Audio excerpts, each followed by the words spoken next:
Shalom saudara-saudara yang terkasih dalam nama Tuhan Yesus Kristus. Hari ini kita akan mendengar kebenaran firman Tuhan dari Yehezkiel 36 ayat 25 sampai 32 untuk bahan sermon kita dalam pelayanan KKR kita tanggal 28 Agustus 2022. Mari kita siapkan hati dan pikiran kita untuk bisa merenungkan sebagian dari firman Tuhan. Firman Tuhan yang kita ambil dari Yehezkiel 36 ayat 25 sampai 32, beginilah kebenaran firman Tuhan. Aku akan mencurahkan kepadamu air jernih yang akan mentahirkan kamu dari segala kenajisanmu, dan dari semua berhala-berhalamu aku akan mentahirkan kamu. Kamu akan kuberikan hati yang baru dan roh yang baru di dalam batinmu, dan aku akan menjauhkan dari tubuhmu hati yang keras, dan kuberikan kepadamu hati yang taat. Rohku akan kuberikan diam di dalam batinmu, dan aku akan membuat kamu hidup menurut segala ketetapanku, dan tetap berpegang pada peraturan-peraturanku dan melakukannya. Dan kamu akan diam di dalam negeri yang telah kuberikan kepada nenek moyangmu, dan kamu akan menjadi umatku, dan aku akan menjadi Allahmu. Aku akan melepaskan kamu dari segala dosa kenajisanmu, dan aku akan menumbuhkan gandum serta memperbanyaknya, dan aku tidak lagi mendatangkan kelaparan atasmu. Aku juga memperbanyak buah pohon-pohonanmu dan hasil ladangmu, supaya kamu jangan lagi menanggung noda kelaparan di tengah bangsa-bangsa. Dan kamu akan teringat-ingat kepada kelakuanmu yang jahat dan perbuatan-perbuatanmu yang tidak baik, dan kamu akan merasa mual melihat dirimu sendiri karena kesalahan-kesalahanmu dan perbuatan-perbuatanmu yang keji. Bukan karena kamu aku bertindak demikianlah firman Tuhan Allah. Ketahuilah, merasa malulah kamu, dan biarlah kamu dipermalukan karena kelakuanmu, hai kaum Israel. Saudara-saudara yang terkasih dalam nama Tuhan Yesus Kristus, hari ini kita merenungkan satu bagian firman Tuhan yang diambil dari kitab Yehezkiel 36 ayat 25 sampai 32 ini. Ini adalah bagian dari berita tentang pemulihan yang dijanjikan Tuhan bagi kaum Israel. Pemulihan yang dijanjikan Tuhan bagi umatnya, yang kalau kita perhatikan pemulihan ini adalah pemulihan secara holistik. Artinya secara menyeluruh yang menyentuh aspek rohani dan juga jasmani. Dalam pemulihan ini yang terjadi itu adalah inisiatif yang datangnya dari Tuhan, yang akhirnya menyelamatkan bangsa Israel dan membawa mereka kembali ke tanahnya. Bangsa Israel telah melakukan kejahatan dan telah menjadi najis oleh karena perbuatannya. Tapi kalau kita lihat kenapa Allah kembali menahirkan bangsa Israel, menyelamatkan mereka, ternyata karena begitu besar kasih Allah bagi umat kesayangannya. Jadi kalau kita perhatikan dalam Yehezkiel 36 ini, khususnya ayat 25 sampai 32 adalah cara Tuhan untuk memulihkan bangsa Israel dari semua perbuatan-perbuatannya, dari semua dosa-dosa dan kenajisan yang telah mereka lakukan. Dan ini kalau kita perhatikan ya, bagaimana Allah memberikan pentahiran itu secara holistik, secara menyeluruh, tidak tanggung-tanggung, tapi baik pribadinya, baik karakternya, baik keberdosaannya, dan juga kalau kita perhatikan seluruh aspek yang lain yang terlihat dari ciptaan Tuhan. Jadi kalau kita lihat bahwa Tuhan tidak hanya memulihkan umatnya, tapi Tuhan juga sedang berproses untuk memulihkan ciptaan Tuhan. Sehingga ketika ciptaan Tuhan itu menjadi baik, berarti umat Tuhan juga, bangsa Tuhan itu juga menjadi baik. Jadi ada proses pemulihan yang datangnya dari Tuhan secara holistik terhadap dosa dan kenajisan bangsa Israel, tapi juga ada pemulihan untuk ciptaan Tuhan untuk mendukung umatnya itu. Kalau kita perhatikan tadi, banyak sekali cara Tuhan untuk memberikan pemulihan terhadap bangsanya dan juga terhadap ciptaannya. Jadi kalau kita perhatikan apa yang dilakukan oleh Tuhan, ayat 24 disebutkan, "Aku akan menjemput kamu dari antara bangsa-bangsa dan mengumpulkan kamu dari semua negeri dan akan membawa kamu kembali ke tanahmu." Ayat 24 ini mengatakan bahwa sumber pemulihan itu datangnya dari Tuhan, inisiatif Allah, kasih karunia Tuhan, ya. Berarti yang memulihkan bangsa Tuhan itu adalah Allah sendiri.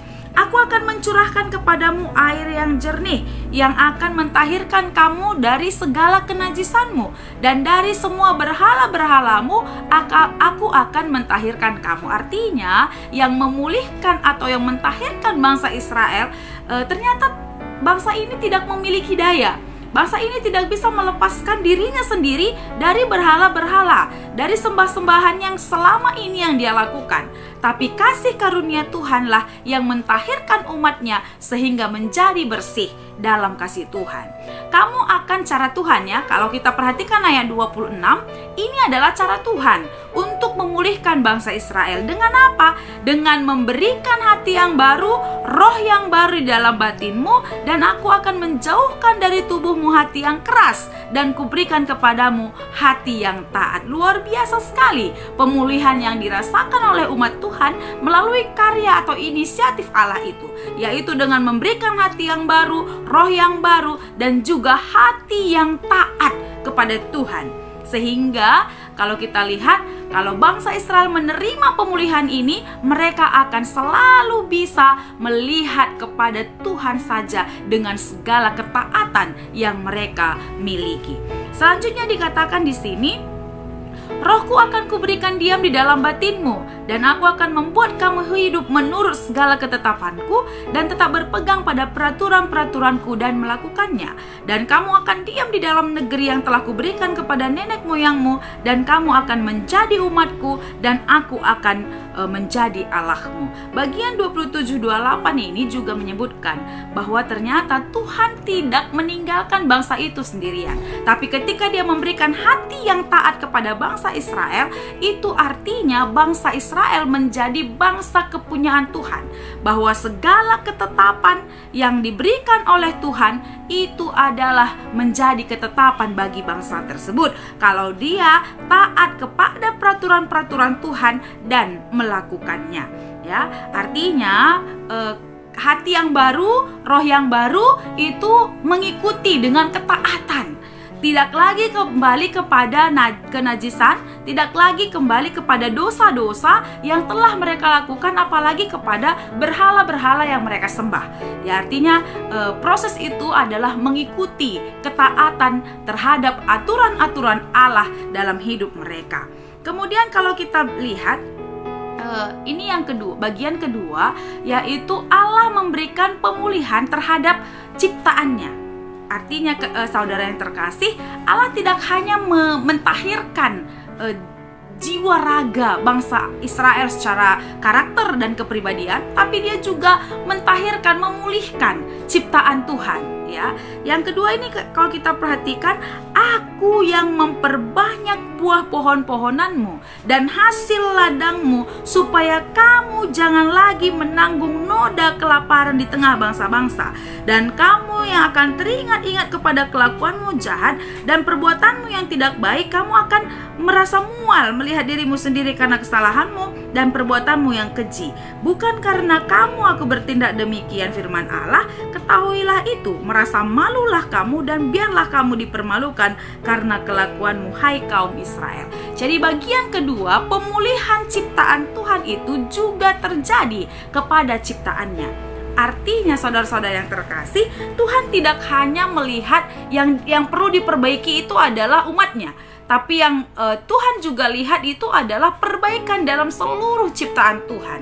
Ya, kalau kita perhatikan di sini, dia akan memberikan tanah yang subur sehingga memberikan hasil yang baik.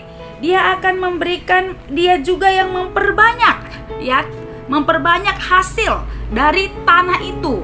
Dia juga yang memberikan pemulihan terhadap ciptaan itu dengan banyaknya hasil dari tanam-tanaman yang dilakukan oleh bangsa Israel. Jadi saudara-saudara terkasih, kalau kita perhatikan di sini secara keseluruhan dari kitab Yehezkiel ini mengajari kita bahwa pemulihan itu datangnya dari Tuhan. Baik pemulihan dosa dan kenajisan, perbuatan-perbuatan yang tidak layak, perbuatan-perbuatan yang menduakan hati Tuhan, yaitu datangnya dari Tuhan. Pemulihan Tuhan itu terjadi secara holistik. Pemulihan yang terjadi juga kepada ciptaan Tuhan. Artinya Tuhan juga yang memperbanyak hasil tanaman dan buah-buahan. Tuhan juga yang membuat tanah kembali subur dan menghasilkan. Tuhan juga yang membuat segala sesuatu yang bisa mendukung bangsa Tuhan itu bertumbuh dan taat kepada Tuhan melalui pemulihan ciptaan Tuhan tersebut juga. Jadi kalau kita lihat di sini, kalau manusia itu atau bangsa itu tidak taat kepada Tuhan, dia akan merasa malu melihat tingkahnya tentang kelakuannya yang buruk ya. Jadi kalau kita perhatikan, inilah yang menjadi bagian penting dari pemberitaan kita dalam Yehezkiel 36 ayat 25 sampai 36. Ya, yang kedua, bagian kedua dalam proses pembelajaran kita yang menjadi renungan untuk pelayan. Hari ini poin-poin penting yang kami bagikan yang menjadi renungan untuk pelayan, yaitu menyadari bahwa kita adalah pelayan Tuhan yang telah dipulihkan dari dosa dan kenajisan kita. Jadi kalau kita perhatikan membutuhkan kesadaran bahwa yang menyelamatkan kita, yang memulihkan kita dari dosa dan pelanggaran kita selama ini, sumbernya itu adalah Tuhan.